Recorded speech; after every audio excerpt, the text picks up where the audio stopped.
살면서 다른 사람에게 상처 안 받는 방법, 과연 있을까요?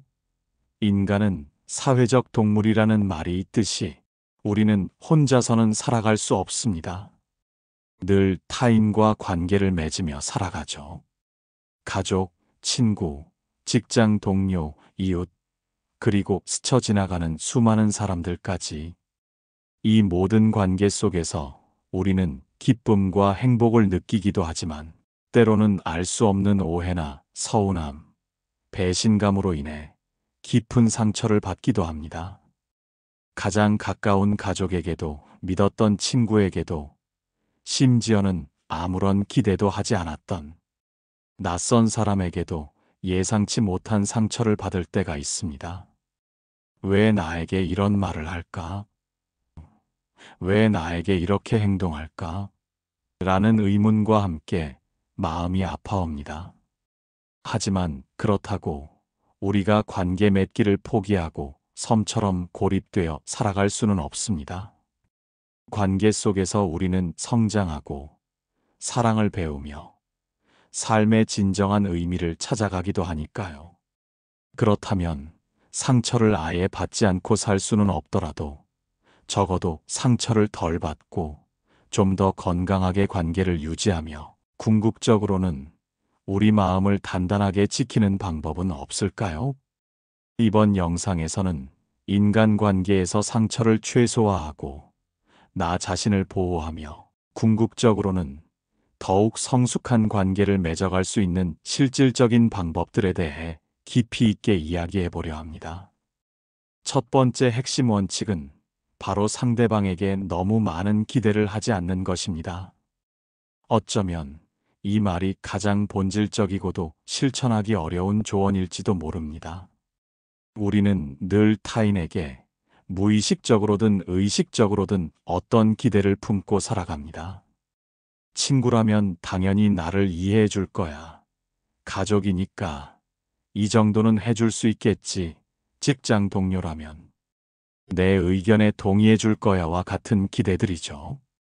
그러나 사실 우리는 모두 자신만의 고유한 세상, 즉 자신만의 경험, 가치관, 감정, 그리고 관점을 가지고 살아갑니다. 내가 어떤 기대를 품고 있더라도 상대방은 그것을 전혀 알지 못할 수도 있고, 설령 안다고 해도 나만큼 중요하게 생각하지 않을 수도 있습니다. 친구에게 나의 어려운 상황을 털어놓았을 때 당연히 깊은 위로와 공감을 기대했는데 오히려 아무렇지 않게 자신의 이야기만 늘어놓거나 심지어 비판적인 말을 할 때 우리는 엄청난 실망감과 함께 깊은 상처를 받습니다. 어떻게 저럴 수 있지? 내가 뭘 잘못했지? 하는 생각들이 꼬리에 꼬리를 물고 이어지며 마음을 아프게 하죠. 하지만 상대방이 내 마음을 꿰뚫어 볼 수 있는 초능력자가 아니라는 사실을 인정하고 받아들이면 어떨까요? 그들이 내 기대에 부응하지 못한다고 해서 그것이 곧 나를 무시하거나 싫어한다는 의미는 결코 아닙니다. 그저 그들은 그들 나름의 생각과 감정, 그들만의 삶의 우선순위를 가지고 있을 뿐입니다. 그들의 세계에서는 나의 문제가 최우선이 아닐 수도 있다는 현실을 직시해야 합니다. 또한 누군가가 나의 부탁이나 제안을 거절했을 때도 마찬가지입니다. 우리는 종종 거절을 나 자신에 대한 개인적인 공격이나 무시로 받아들이곤 합니다. 그러나 그들의 아니요는 나라는 사람에 대한 거절이 아니라 단순히 그들의 현재 상황, 의견, 혹은 한계 때문에 나온 것일 수 있습니다. 그들에게도 나름의 사정이나 이유가 있을 수 있음을 이해해야 합니다. 이처럼 타인에 대한 기대치를 조금 낮추고 그들의 생각과 행동이 그들 자신의 자유로운 선택의 결과임을 인정하는 순간 우리는 불필요한 실망감과 그로 인한 상처에서 훨씬 자유로워질 수 있습니다. 기대가 줄어들면 실망할 일도 줄어들고 그만큼 우리의 마음도 평온해지는 법이니까요. 두 번째 중요한 원칙은 나 자신을 잘 이해하고 동시에 상대방을 공감하려는 노력을 끊임없이 기울이는 것입니다. 우리는 종종 다른 사람의 말 한마디, 행동 하나에 쉽게 흔들리고 감정적으로 동요합니다. 왜 그럴까요? 어쩌면 나 자신에 대한 확신이 부족하고 자존감이 견고하지 못해서일 수도 있습니다. 내가 나를 충분히 사랑하고 존중하는 건강한 자존감을 가지고 있다면 외부의 부정적인 평가나 비난에도 크게 흔들리지 않고 자신의 중심을 지킬 수 있습니다. 나를 잘 알지도 못하는 사람이 아무렇게나 던지는 비난이나 악담에 너무 깊이 상처받지 마세요. 그러한 말들은 대부분 그 사람의 감정 상태나 개인적인 문제, 혹은 잘못된 편견에서 비롯된 것일 뿐, 나의 진정한 가치나 인격을 대변하지 않습니다. 그런 비난은 마치 바람처럼 스쳐 지나가게 두는 지혜가 필요합니다. 대신 나를 진심으로 아끼고 사랑하는 사람들의 조언이나 나의 발전을 위한 건설적인 비판은 겸허하게 받아들이고 성장의 밑거름으로 삼는 유연한 태도가 필요합니다. 모든 말을 무조건적으로 수용하는 것이 아니라 현명하게 걸러들을 줄 아는 분별력이 중요한 것이죠. 그리고 무엇보다 중요한 것은 상대방의 입장을 이해하고 공감하려는 노력을 게을리하지 않는 것입니다. 그 사람이 왜 그런 말을 했는지, 왜 그런 행동을 했는지 한 번 더 깊이 생각해 보세요. 혹시 그 사람도 힘든 상황에 처해 있거나 나름의 정당한 이유가 있었을 수도 있습니다.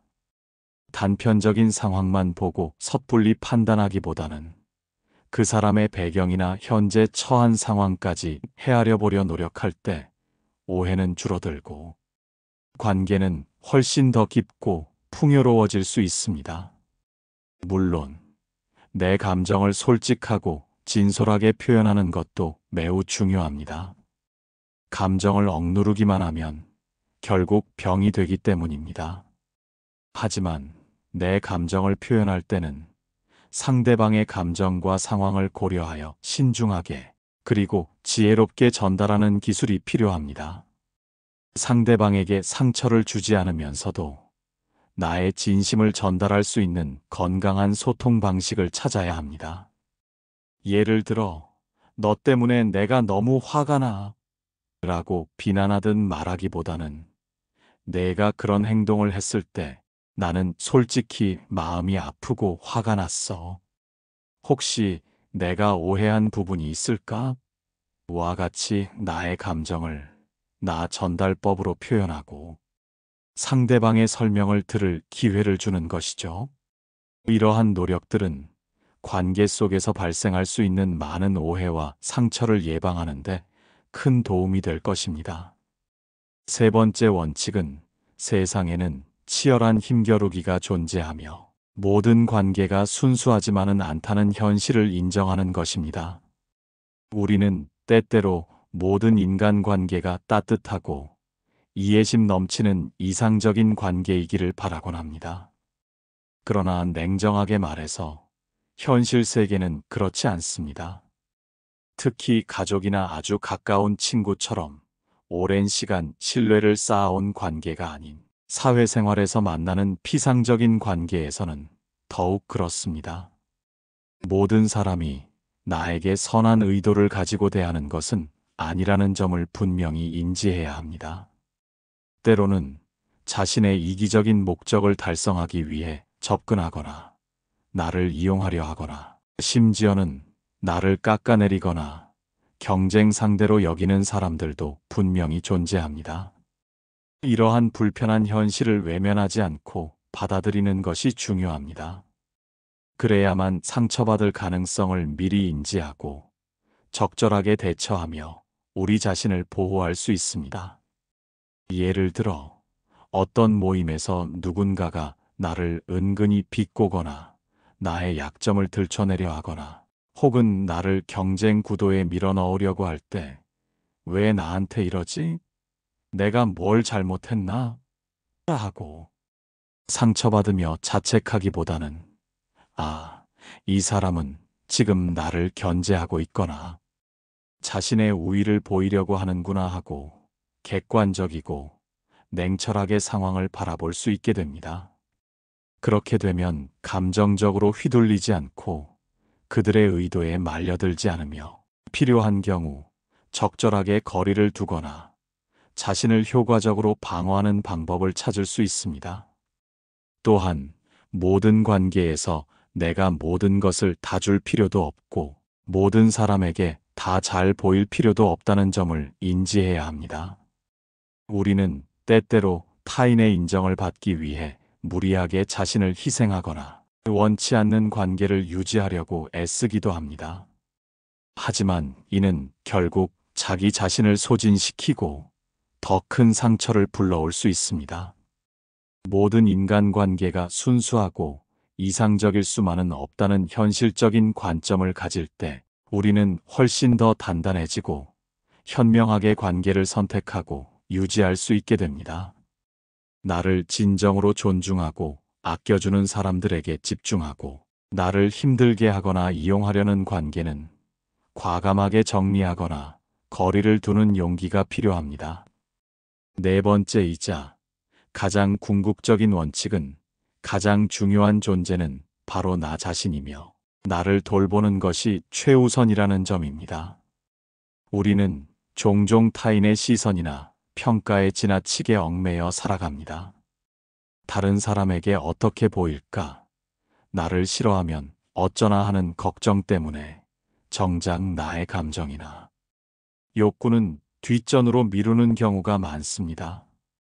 그러나 인간관계도 중요하지만 그 모든 관계의 중심에는 바로 나라는 존재가 있습니다. 나 자신이 건강하고 행복해야만 다른 사람들과도 건강하고 행복한 관계를 맺을 수 있습니다. 스스로에게 너그럽고 따뜻한 시선을 보내고 나의 감정을 이해하고 보듬어주는 자기 연민의 자세를 가르치는 것이 중요합니다. 우리는 종종 다른 사람에게는 너그럽게 대하면서도 자기 자신에게는 너무나 가혹하고 엄격할 때가 많습니다. 사소한 실수에도 자책하고 자신을 비난하며 몰아세우곤 하죠. 하지만 자기 자신을 먼저 사랑하고 존중할 줄 알아야 비로소 다른 사람과의 관계에서도 진정한 사랑과 존중을 주고받을 수 있습니다. 타인과의 비교는 자존감을 갉아먹는 가장 쉬운 그리고 가장 위험한 방법입니다. 소셜 미디어에서 보이는 타인의 화려한 삶이나 주변 사람들의 성공담에 자신을 비춰보며 나는 왜 이럴까? 하고 자책하는 것은 불필요한 상처와 열등감을 만들어낼 뿐입니다. 우리는 모두 각자의 속도와 방식으로 살아가고 있으며 각자에게 주어진 삶의 과제와 시기가 다릅니다. 나의 강점과 가치를 인정하고 나만의 길을 묵묵히 걸어가는 것이 중요합니다. 다른 사람의 삶이 아니라 나의 삶에 집중해야 합니다. 사회생활을 위해 혹은 좋은 인간관계를 유지하기 위해 애쓰는 것도 물론 중요합니다. 하지만 그 과정에서 나 자신이 너무 지치고 힘들다면 잠시 멈춰서서 나를 돌아보는 용기가 필요합니다. 내가 진정으로 원하는 것은 무엇인지, 무엇이 나를 행복하게 하는지, 나를 위한 시간은 충분한지 자문해 보세요. 나를 위한 시간을 갖고 내가 좋아하는 것을 하며 재충전하는 것은 결코 이기적인 행동이 아닙니다. 오히려 나를 다시 일으켜 세우고 더 나은 나로 성장시키는 필수적인 과정입니다. 자신만의 스트레스 해소법을 찾고 긍정적인 마음으로 하루하루를 살아가는 것이 무엇보다 중요합니다. 규칙적인 운동, 취미생활, 명상, 자연과의 교감 등 자신에게 맞는 방법을 찾아 스트레스를 건강하게 해소하세요. 이러한 자기 관리와 자기 사랑은 결국 타인과의 관계에서 상처를 덜 받고 내 마음을 굳건히 지키는 가장 강력한 방패가 되어줄 겁니다. 상처를 완전히 피하는 완벽한 방법은 세상에 존재하지 않을지도 모릅니다. 그러나 오늘 이야기 나눈 이 방법들을 꾸준히 실천하고 삶에 적용한다면 분명 더 건강하고 행복한 관계를 만들어갈 수 있을 것입니다. 관계 속에서 상처를 받더라도 좌절하거나 주저앉지 마세요. 그 경험을 통해 배우고 성장하며 스스로를 사랑하고 타인을 이해하려는 노력을 멈추지 않는다면 당신의 삶은 관계 속에서 더욱 단단해지고 깊어질 것입니다. 상처는 우리를 아프게 하지만 동시에 우리를 성장시키는 계기가 되기도 합니다. 이 영상을 통해 많은 분들이 인간관계에서 오는 아픔을 줄이고 더 행복한 삶을 누리시기를 진심으로 응원합니다. 이 모든 여정에서 당신은 혼자가 아닙니다. 우리 모두는 관계 속에서 배우고 성장합니다. 오늘부터 자신을 좀 더 사랑하고 타인을 좀 더 이해하려는 노력을 시작해보는 건 어떨까요?